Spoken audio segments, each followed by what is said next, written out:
لواما أيحسب الإنسان أن لن نجمع عظاما بلى قادرين على أن نسوي بنانا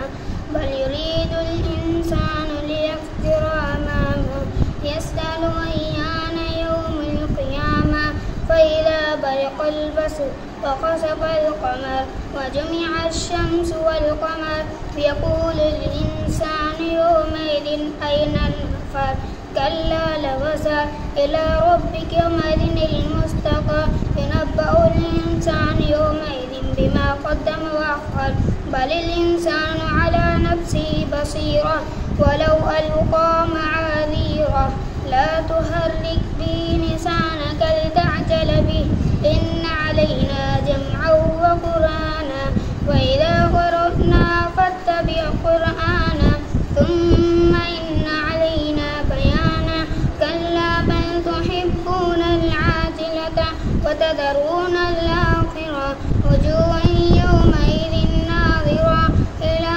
ربها ناظرة ووجوه يومئذ باسرة تظن أن يفعل بها فاقرة كلا إذا بلغت التراقي وقيل من راق وظن أنه الفراق والتفت الساق بالساق إلى ربك مد المساق فلا صدق ولا صلى ولكن كذب وتولى ثم ذهب إلى أهله يتمطى أولى لك فأولى ثم أولى لك فأولى أيحسب الإنسان أن يترك سدى ألم يكن نطفة من مني يمنى ثم كان علقة فخلق فسوى فجعل منه الزوجين الذكر والأنثى